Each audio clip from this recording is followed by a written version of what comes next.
Ah, hey guys, I'm back again. This time, with another TV show review.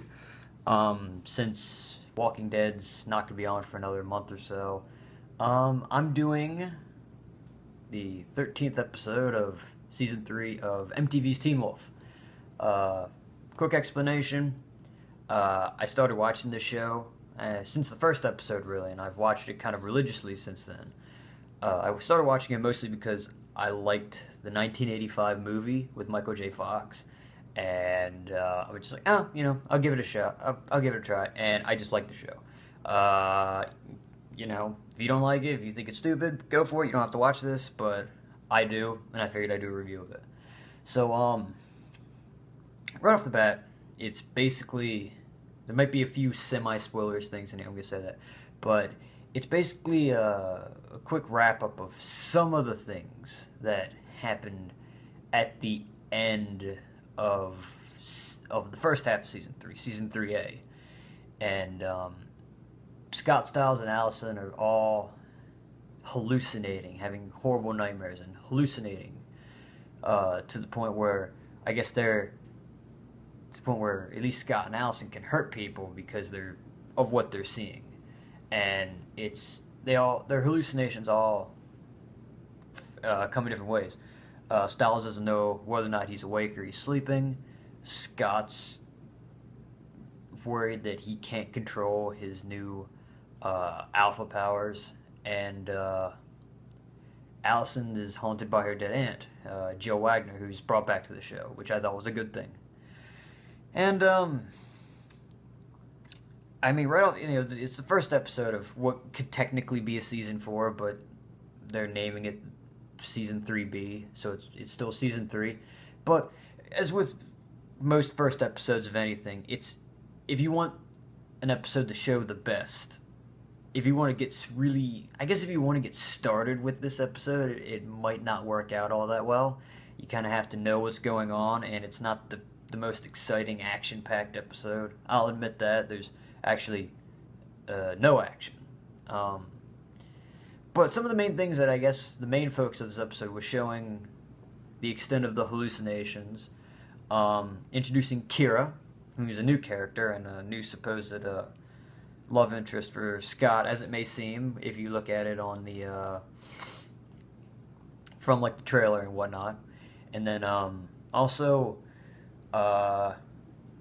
introducing things that were introduced later on in the first half of season 3, which is Styles is dead. The sheriff now knows everything, and so he's going through old cases, trying to wrap up old cases because Scott's dad's trying to have him fired. Kind of. He claims that that's not what it's about, but he's trying to have. But basically, he has the possibility of being fired, and it's he's desperate. So and it causes a lot of problems. The title of the show episode's Anchors, and I guess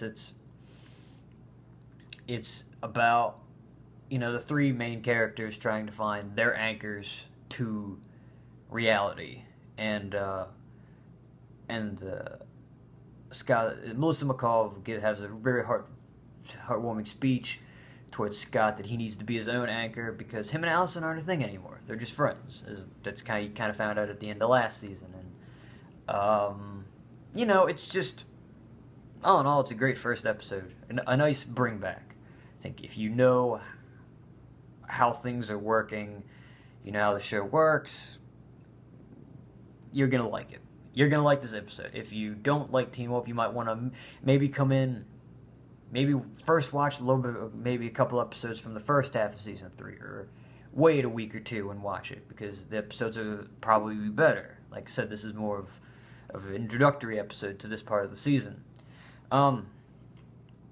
Also, this season, which the actors have said a lot of, they say it's very much similar to season 1. The creepiness factor is up, and it's definitely there.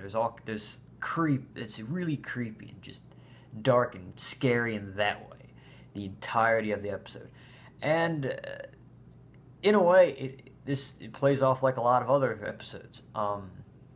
Minor spoiler, This episode is basically like every other first episode of a Teen Wolf season where there's very little Derek, and if there is, he doesn't really show up too much until the end. And that's this episode. Also, if you kind of look at, it's kind of like the season 2, that first episode, that season premiere, because in a way it introduces a lot of the plot points, but maybe not the biggest ones. The ones that they're definitely talking about that are happening for the rest of the season, weren't hinted upon too much in this part of the season. And well, in this episode, I mean. So, I don't know. The episode was good. Is it the best Teen Wolf episode I've ever seen? Nah, but I didn't really expect it to. I'd give it an 8 out of 10. But, you notice, I watched Wolf Watch, which comes on, which is, I guess, their new thing, like Talking Dead, which, like The Walking Dead's Talking Dead, this is Wolf Watch, but it's a lot less serious, even though Talking Dead's not that serious. They talk a little bit about what's happening in the series, but then the rest of it's fun stuff, which is cool. I like that. And they showed the clip from the next episode from next week, and a new trailer for the rest of the season. And honestly, the season looks better than I thought it would be. This honestly looks like the best season of Teen Wolf yet. Just the way that they're showing things and they're playing a lot of things off. It's cool. I really like it. I really dig where they're going with the show, and you're gonna hear from me weekly about this, and we're gonna get to know and dissect lots of the characters and everything here soon. So, yep, this is Keith, and I'll see you guys later.